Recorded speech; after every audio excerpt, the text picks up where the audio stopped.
Canada में इतने Indian truck drivers, HVAC technicians और कारपेंटर्स क्यों हैं?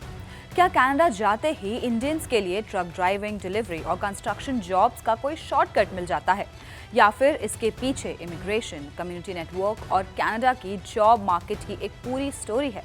नमस्कार, मेरा नाम है काव्या खंडेलवाल और आप देख रहे हैं जी न्यूज़ का डिजिटल प्लेटफॉर्म। कनाडा की रोड्स पर ट्रक्स, बिल्डिंग्स में एचवीएसी टेक्नीशियन, कंस्ट्रक्शन साइट्स पर कारपेंटर और डिलीवरी वैन्स में भी काफ़ी इंडियन फेसेस देखने को मिलते हैं।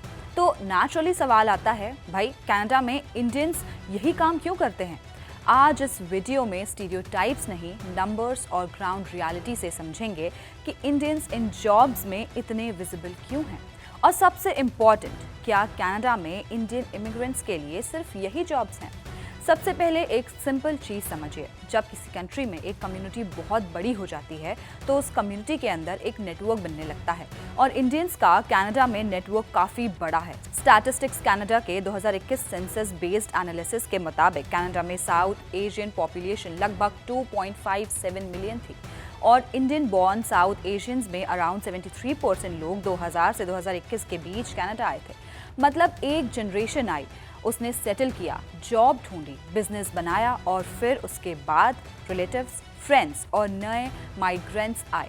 और यहीं से शुरू होती है कम्युनिटी नेटवर्क इफेक्ट। जरा सोचिए, पंजाब का एक लड़का कनाडा आया, उसका कजिन ऑलरेडी ओंटारियो में ट्रक चला रहा है। न्यू कमर का फर्स्ट क्वेश्चन क्या होगा? यही कि भाई जॉब कहाँ मिलेगी? कजिन बोलता है एक ट्रांसपोर्ट कंपनी है, वहाँ बात कर। फिर दूसरा सवाल, लाइसेंस का क्या करना है? जवाब आता है ये ड्राइविंग स्कूल ट्राई कर। बस ऐसे ही करते करते एक इंसान के पास सिर्फ जॉब कॉन्टैक्ट नहीं था, उसके पास इंफॉर्मेशन का पूरा पैकेज था। Job, driving school, licence, accommodation, employer, wages का आइडिया और सबसे इम्पॉर्टेंट ट्रस्ट। इसी को कहते हैं नेटवर्क इफेक्ट। अब वहां जाते हैं जहां आपको पहले से कोई रास्ता दिखा सकता है। अब यहाँ एक स्टीरियोटाइप तोड़ना बहुत ज़रूरी है, जो कि है कनाडा में इंडियंस मतलब ट्रक ड्राइवर। नो, बिल्कुल नहीं। स्टैटिस्टिक्स कनाडा के डेटा में South Asians computing, health care, business, finance जैसे प्रोफेशनल फील्ड्स में काफ़ी विजिबल हैं।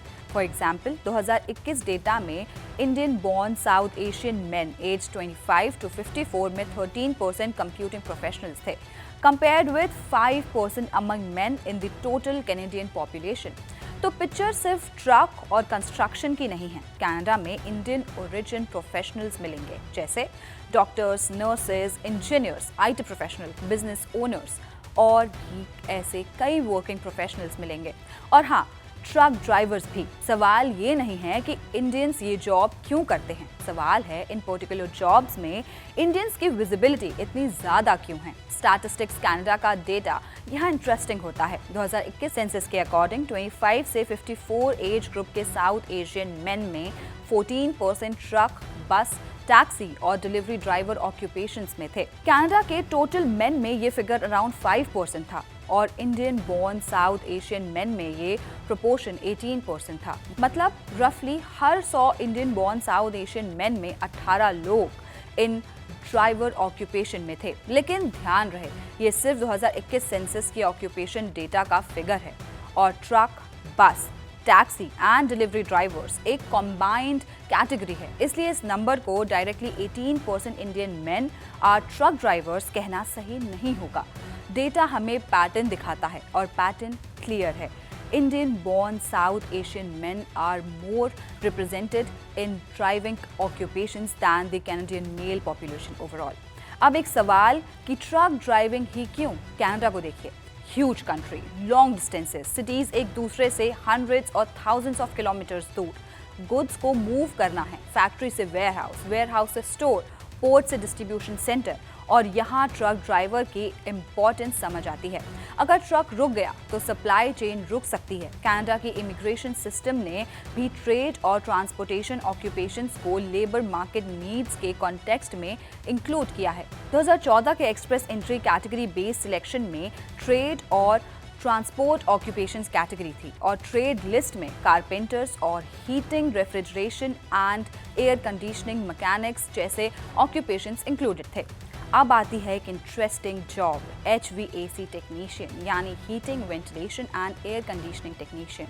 इंडिया में एसी रिपेयर का मतलब मोस्टली एसी ठंडा नहीं कर रहा। कनाडा में HVAC का गेम थोड़ा डिफरेंट है।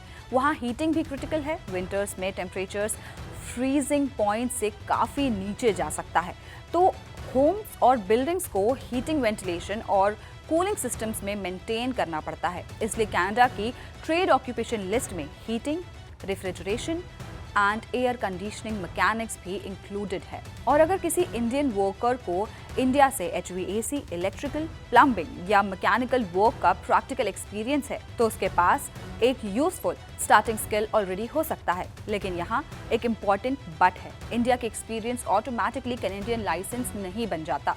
अगर कारपेंट्री का एग्जाम्पल लें तो इंडिया में बहुत लोग construction, renovation, furniture, interior work या फैमिली बिजनेसेस के थ्रू प्रैक्टिकल स्किल सीखते हैं। कनाडा में भी रेसिडेंशियल कंस्ट्रक्शन, रेनोवेशन और बिल्डिंग रिलेटेड वर्क की डिमांड है और कारपेंटर खुद कनाडा की ट्रेड ऑक्यूपेशन लिस्ट में इंक्लूडेड हैं। तो अगर किसी पर्सन को पहले से प्रैक्टिकल एक्सपीरियंस है तो वो स्किल कनाडा में यूजफुल हो सकती है। बट अगेन, स्किल है तो भी रूल्स फॉलो करने पड़ेंगे। लेकिन कोई ये सब जॉब्स क्यों चूज करेगा? अब एक और बड़ा रीजन है मनी यानी पैसा। अगर इंडिया में किसी को प्रैक्टिकल ट्रेड का एक्सपीरियंस है और कनाडा में उसी स्किल के लिए नॉमिनली हायर वेज मिल सकती है तो नेचुरली माइग्रेशन अट्रैक्टिव लग सकती है। लेकिन यहाँ इंस्टाग्राम वाली कनाडा स्टोरी थोड़ी मिसलीडिंग हो सकती है। 30 से $40 पर आवर सुन के लगता है वाह, लाइफ सेट। फिर सामने आता है rent, insurance, groceries, transport, taxes, phone bills, child care और कनाडा के एक्सपेंसिव सिटीज में हाउसिंग कॉस्ट तो अलग ही हेडेक है। तो higher salary is not equal to automatically higher standard of living. इसलिए कनाडा में जॉब देखते वक्त सिर्फ आर्ली वेज नहीं, कॉस्ट ऑफ लिविंग भी देखना पड़ता है। अब आते हैं सबसे इम्पोर्टेंट पॉइंट पर, इमिग्रेशन। कनाडा इकोनॉमिक इमिग्रेशन के थ्रू वर्कर्स को अट्रैक्ट करता है। एक्सप्रेस एंट्री में स्किल्ड ट्रेड्स के लिए कैटेगरी बेस्ड सिलेक्शन भी यूज की गई है और करंट एलिजिबल ट्रेड ऑक्यूपेशंस में carpenters, electricians, plumbers, HVAC mechanics, welders और दूसरे ट्रेड इंक्लूडेड हैं। लेकिन इसका मतलब ये नहीं कनाडा इंडियंस को ट्रक ड्राइवर की जॉब दे रहा है। ऐसा कोई स्पेशल रूल नहीं है। ऑक्यूपेशन एलिजिबल हो सकता है, पर्सन एलिजिबल हो सकता है, लेकिन एक्चुअल इमिग्रेशन या वर्क ऑथराइजेशन के लिए मल्टीपल कंडीशंस अप्लाई होती हैं। अब बात करते हैं वर्क परमिट की। बस जॉब ऑफर मिल गया और कनाडा पहुंच गए, नहीं, यहाँ स्कैम्स भी होते हैं और इसलिए ये पार्ट समझना बहुत इंपॉर्टेंट है। कनाडा के रूल्स के according employer specific work permit के लिए जनरली जॉब ऑफर रिक्वायर्ड होता है और कई केसेस में एम्प्लॉयर को LMIA लेना पड़ता है। LMIA का बेसिक पर्पस ये चेक करना होता है कि फॉरेन वर्कर्स को हायर करने की जेन्युइन लेबर मार्केट नीड है या नहीं, और एप्लीकेंट को अपनी वर्क एक्सपीरियंस और जॉब रिक्वायरमेंट्स का प्रूफ भी देना पड़ सकता है।